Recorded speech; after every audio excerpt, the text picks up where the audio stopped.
कृष्ण गोविंद हरि मुरारी, हे नाथ नारायण वासुदेवा।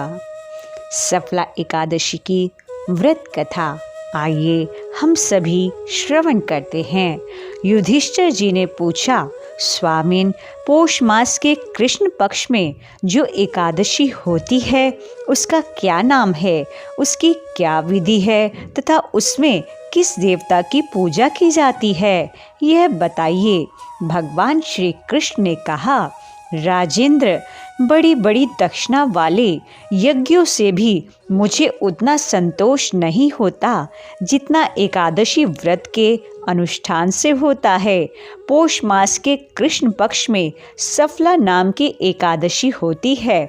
उस दिन विधि पूर्वक भगवान नारायण की पूजा करनी चाहिए।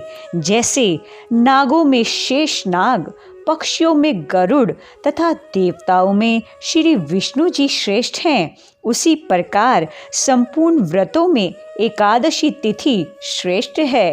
राजन, सफला एकादशी को नाम मंत्रों का उच्चारण करके नारियल के फल, सुपारी, बिजोरा तथा जमीरा नींबू, अनार, सुंदर आंवला, लौंग, बेर तथा विशेषतः आम के फलों और धूप से, दीप से श्री हरि का पूजन करें। सफला एकादशी को विशेष रूप से दीप दान करने का भी विधान है।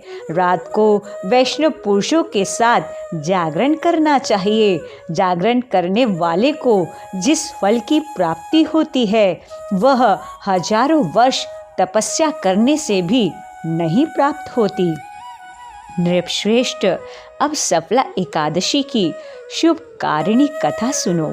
चंपावती नाम से विख्यात एक पुरी है जो कभी राजा माहिष्मत के राजधानी थी। राजा माहिष्मत के 5 पुत्र थे। उनमें जो ज्येष्ठ था वह सदा पाप कर्म में ही लगा रहता था, पर स्त्री गामी और व्यासा असक्त था। उसने पिता के धन को पाप कर्म में ही खर्च कर दिया। वह सदा दुराचरण परायण तथा वैष्णवों और देवताओं की निंदा किया करता था। अपने पुत्र को ऐसा पापाचारी देखकर राजा माहिष्मत ने राजकुमारों में उसका नाम लुम्बक रख दिया। फिर पिता और भाइयों ने मिलकर उसे राज्य से बाहर निकाल दिया। लुम्बक गहन वन में चला गया।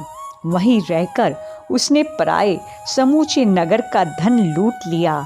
एक दिन जब वह रात में चोरी करने के लिए नगर में आया तो सिपाहियों ने उसे पकड़ लिया, किंतु जब उसने अपने को राजा माहिष्मत का पुत्र बतलाया तो सिपाहियों ने उसे छोड़ दिया। फिर वह वन में लौट आया और मांस तथा वृक्षों के फल खाकर जीवन निर्वाह करने लगा।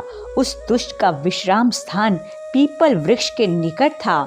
वह पीपल का वृक्ष बहुत वर्षों पुराना था।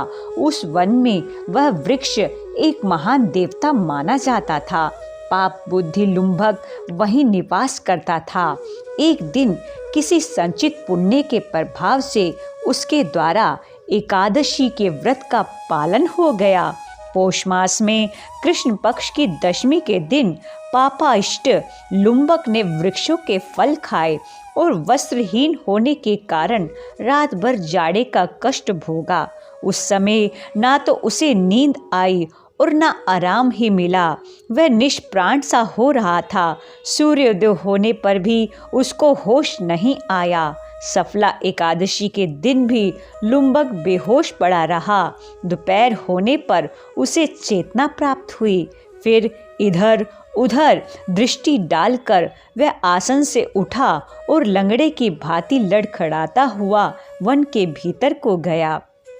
वह भूख से दुर्बल और पीड़ित हो रहा था।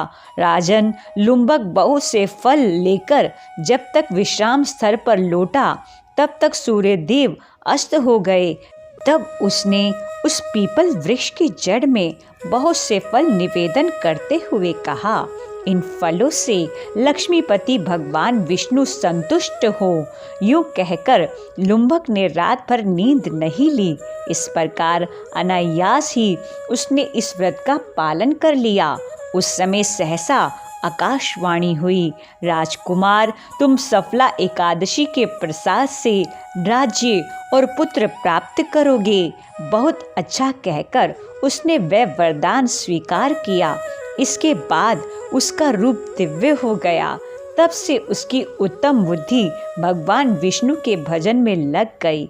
दिव्य आभूषणों से सुशोभित होकर उसने निष्कंटक राज्य प्राप्त किया और 15 वर्षों तक वह उसका संचालन करता रहा। उसको मनोज्ञ नामक पुत्र उत्पन्न हुआ। जब वह बड़ा हुआ तब लुम्बक ने तुरंत ही राज्य की ममता छोड़कर उसे पुत्र को सौंप दिया और वह स्वयं भगवान श्री कृष्ण के समीप चला गया, जहाँ जाकर मनुष्य कभी शोक में नहीं पड़ता।